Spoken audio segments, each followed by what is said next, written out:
الحمد لله الأول قبل الإحياء والإنشاء والآخر بعد فناء الأشياء، العليم الذي لا ينسى من ذكره ولا ينقص من شكره ولا يخيب من دعاه ولا يقطع رجاء من رجاه. أشهد أن لا إله إلا الله وحده لا شريك له، وأشهد أن سيدنا ونبينا محمدا عبده ورسوله لا نبي بعده. اللهم صل وسلم وبارك على سيدنا ومولانا محمد الفاتح لما أغلق والخاتم لما سبق، ناصر الحق بالحق والهادي إلى صراطك المستقيم، وعلى آله حق قدره ومقداره العظيم. أما بعد، فيا عباد الله، أوصيكم وإياي بتقوى الله، وقد فاز المتقون. وقد قال الله تعالى في كتابه العزيز: أعوذ بالله من الشيطان الرجيم، لقد كان لكم في رسول الله أسوة حسنة لمن كان يرجو الله واليوم الآخر وذكر الله كثيرا. وقال رسول الله صلى الله عليه وسلم: إنما أنا رحمة مهداة. صدق الله وصدق رسوله النبي الكريم، ونحن على ذلك من الشاهدين والشاكرين، والحمد لله رب العالمين.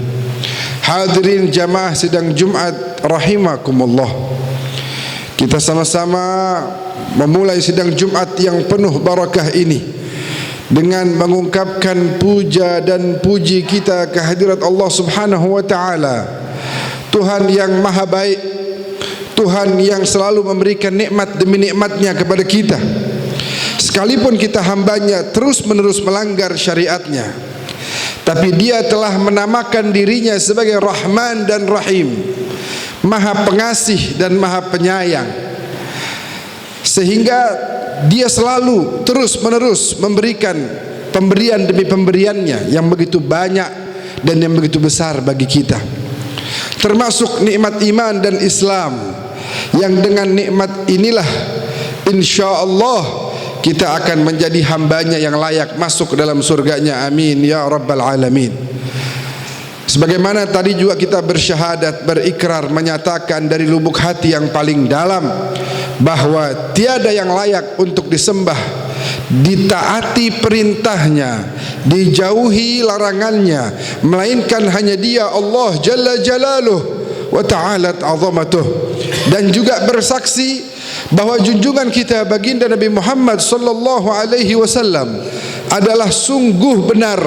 Dia adalah utusan Allah yang diutus liyukhrijana minadh-dhulumati ilan nur, untuk mengeluarkan kita semua daripada gelap gumpitannya kesesatan untuk masuk ke dalam terang benderangnya cahaya hidayah Allah tabaraka wa taala.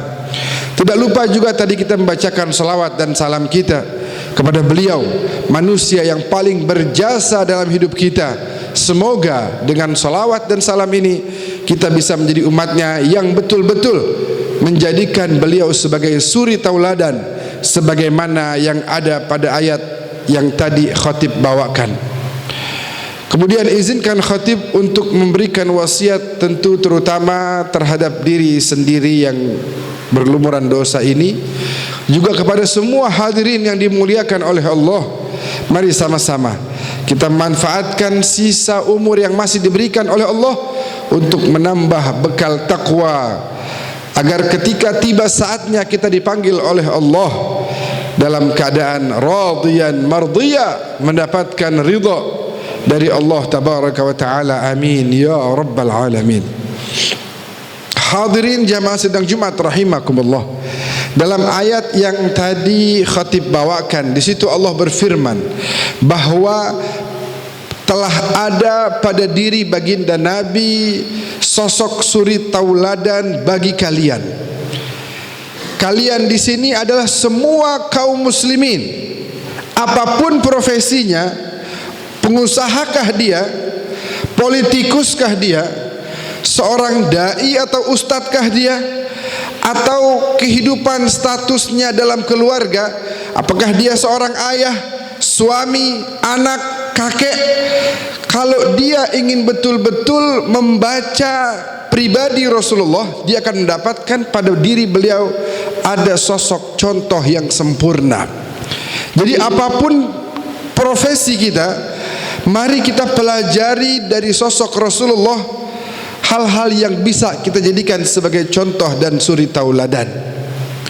Beliau sendiri mengatakan, sesungguhnya saya adalah rahmatun muhdad, rahmat atau kasih sayang dari Allah yang dihadiahkan kepada kalian semua, wahai para hamba-hambanya Allah.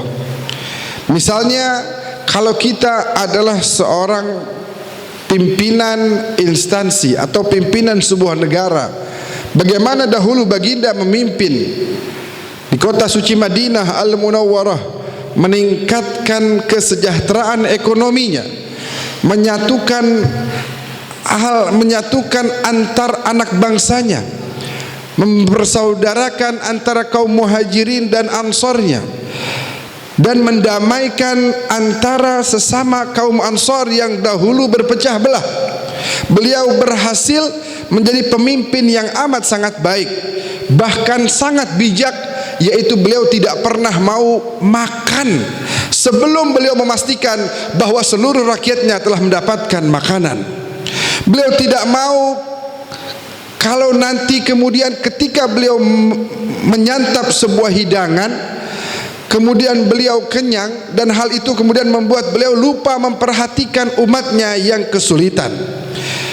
Kalau seorang pemimpin mengambil sosok Nabi Muhammad sebagai contohnya, maka yang ada adalah kesejahteraan, yang ada adalah keadilan sosial bagi seluruh rakyat Indonesia.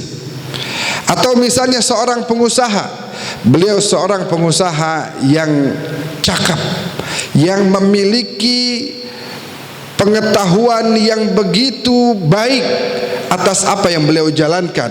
Belum lagi ketika menjalankannya, beliau adalah as-sadiqul amin, jujur dan amanah, sehingga membuat orang-orang senang berniaga dan berusaha dengan beliau. Beliau ditunjuk sebagai CEO dari perusahaannya Siti Khadijah dan berhasil membawa perusahaan tersebut menjadi sukses.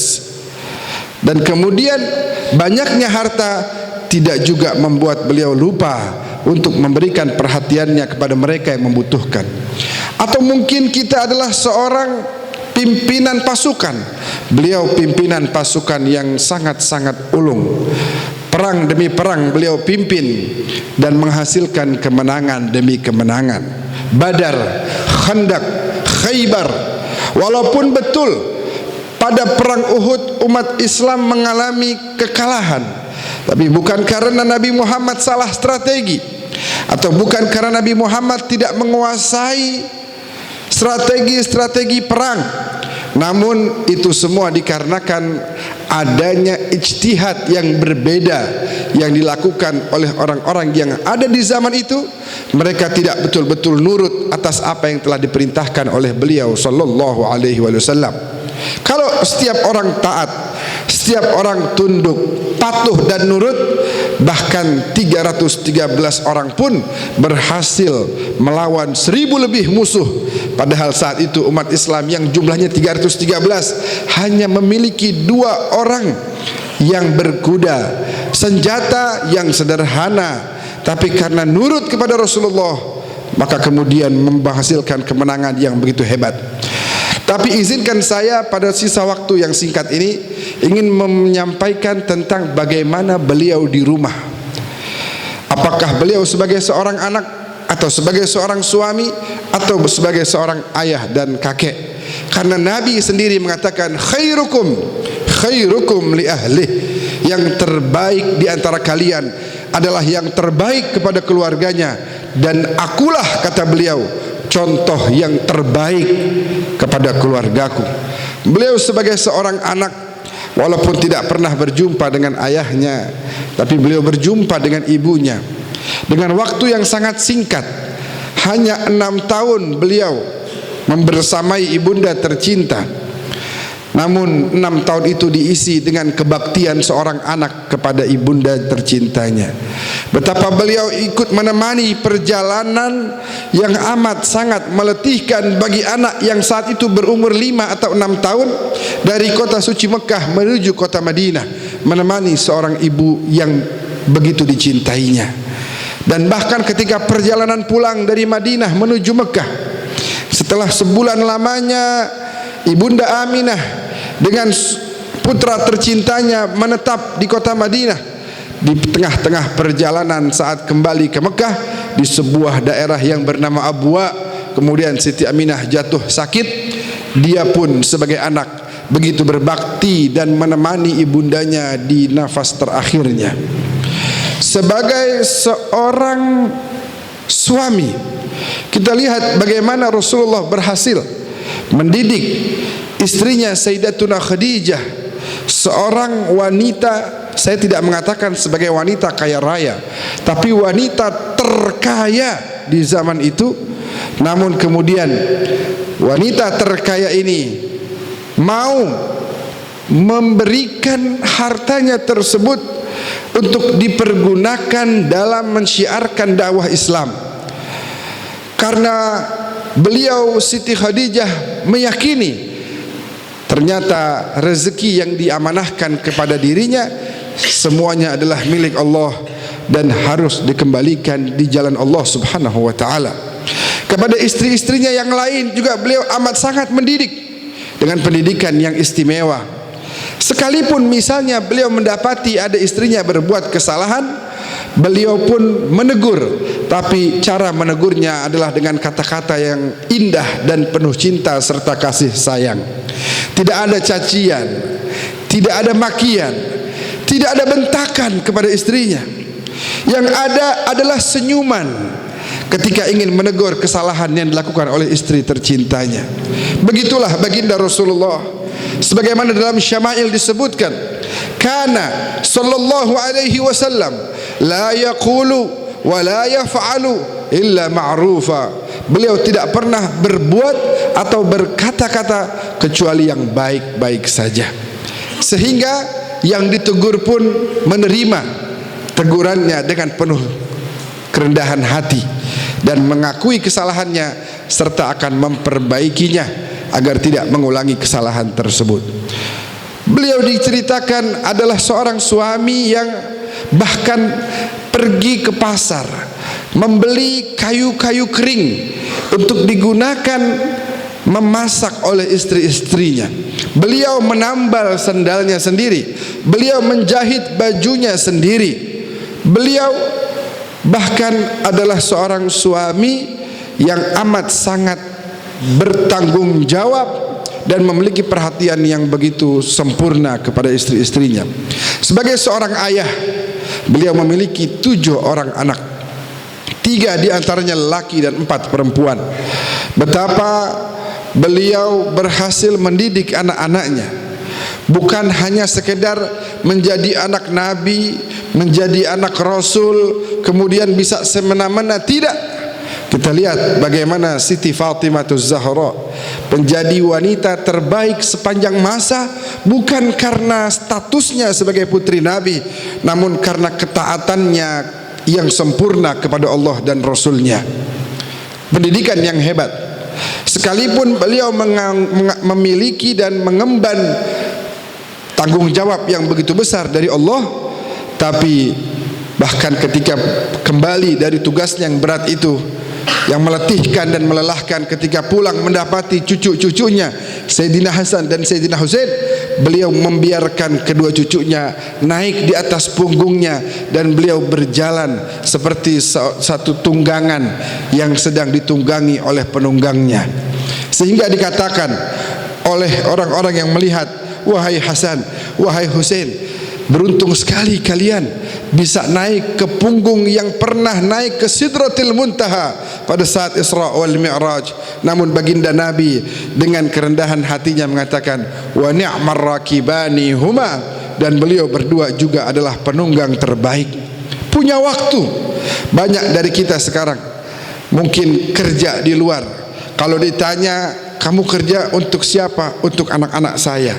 Namun ketika pulang, anaknya yang sudah menanti dari siang ingin memberikan rasa bahagia kepada ayahnya, ingin menunjukkan hasil tugas sekolahnya. Ayahnya dengan sibuk mengatakan, jangan dulu nak ya, ayah lagi sibuk dengan handphone di tangannya, tidak memberikan perhatian kepada anak-anaknya.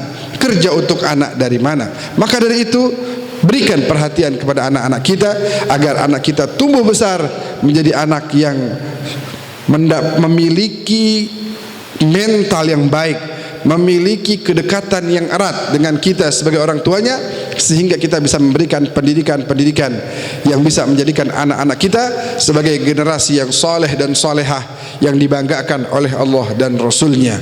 Maka mari sama-sama jadilah kita sebagai orang yang terbaik kepada keluarga kita masing-masing, khususnya kepada kaum wanita, karena baginda Nabi mengatakan, ma akramahunna illa karim. Tidaklah seorang laki-laki memuliakan kaum wanita, baik itu ibu, istri, putrinya, atau saudara-saudarinya, melainkan lelaki itu adalah lelaki yang mulia. Wa ma ahanahunna. Namun kalau seandainya seorang lelaki tidak pandai memuliakan kaum wanita, apakah itu ibunya, istrinya, anaknya, saudari-saudarinya, maka dia bukan orang yang dikatakan sebagai orang yang mulia. Maka dari itu mari sama-sama berjalanlah kita di atas jalannya Rasulullah sallallahu alaihi wasallam. Jadikan beliau sebagai suri tauladan terbaik dalam hidup kita, agar kita menjadi hamba-hamba Allah yang senantiasa mendapat ridha darinya dan pantas serta layak masuk ke dalam surganya Allah. Amin ya rabbal alamin. A'udzu billahi minasyaitonir rajim. Bismillahirrahmanirrahim. Wal 'asri innal insana lafi khusrin illa alladhina amanu wa 'amilus shalihat wa tawassaw bil haqq wa tawassaw bis sabr. Barakallahu li wa lakum fil Qur'anil Karim wa nafa'ani wa iyyakum bima fihi minal ayati wadh-dhikril hakim wa taqabbala minni wa minkum tilawatahu innahu huwas samiul alim fastaghfiruh innahu huwal ghafurur rahim. Allahumma salli wa sallim ala sayyidina Muhammad wa ala ali sayyidina Muhammad.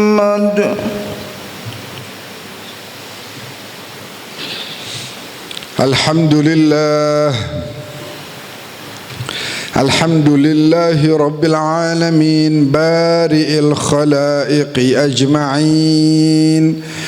Ashhadu an la ilaha illallah wahdahu la sharika lahu waliyyus salihin. Wa ashhadu anna sayyidana wa nabiyyana Muhammadan abduhu wa rasuluh sayyidul anbiya'i wal mursalin. Allahumma salli ala sayyidina Muhammad tibbil qulubi wa dawaiha wa afiyatil abdani wa shifaiha wa nuril absari wa diyaiha wa ala alihi wa sahbihi wa sallim. Amma ba'du fa ya ibadallah ittaqullaha haqqa tuqatih wa la tamutunna illa wa antum muslimun. Wa'lamu ya ibadallah anna Allah tabaraka ismuhu wa ta'alat 'azamatuh amarakum bi amrin bada'a fihi bi nafsihi wa thanna bi malaikatihi al-musabbihati bi qudsih faqala 'azza min qa'il inna Allaha wa malaikatahu yusalluna 'alan nabi ya ayyuhalladzina amanu sallu 'alaihi wa sallimu taslima اللهم صل على سيدنا محمد وعلى آل سيدنا محمد كما صليت على سيدنا إبراهيم وعلى سيدنا إبراهيم وبارك على سيدنا محمد وعلى سيدنا محمد كما باركت على سيدنا إبراهيم وعلى سيدنا إبراهيم في العالمين إنك حميد مجيد. وارض اللهم عن الخلفاء الراشدين الهادين المهديين من أهل بيت رسول رب العالمين والصحابة أجمعين من الأنصار والمهاجرين، خصوصا ساداتنا أبي بكر وعمر وعثمان وعلي، وعلى التابعين وتابع التابعين وعنا معهم وفيهم برحمتك يا أرحم الراحمين. اللهم اغفر للمسلمين والمسلمات والمؤمنين والمؤمنات الأحياء منهم والأموات، وتابع بيننا وبينهم بالخيرات. رب اغفر وارحم وأنت خير الراحمين. اللهم انصر إخواننا المجاهدين في فلسطين، اللهم انصر إخواننا المجاهدين في لبنان، اللهم انصر إخواننا المجاهدين في كل مكان. اللهم ارحم منهم الشهداء واشفي منهم المرضى والجرحى. اللهم احفظ البلدان الإسلامية وبلادنا إندونيسيا خاصة.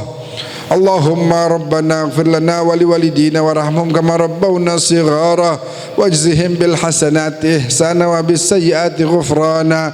ربنا هب لنا من أزواجنا وذرياتنا قرة أعين واجعلنا للمتقين إماما. ربنا آتنا في الدنيا حسنة وفي الآخرة حسنة وقنا عذاب النار، والحمد لله رب العالمين. عباد الله، إن الله يأمر بالعدل والإحسان وإيتاء ذي القربى وينهى عن الفحشاء والمنكر والبغي يعظكم لعلكم تذكرون. فاذكروا الله العظيم يذكركم واشكروه على نعمه يزدكم واسألوه من فضله يعطكم ولذكر الله أكبر. أقم الصلاة.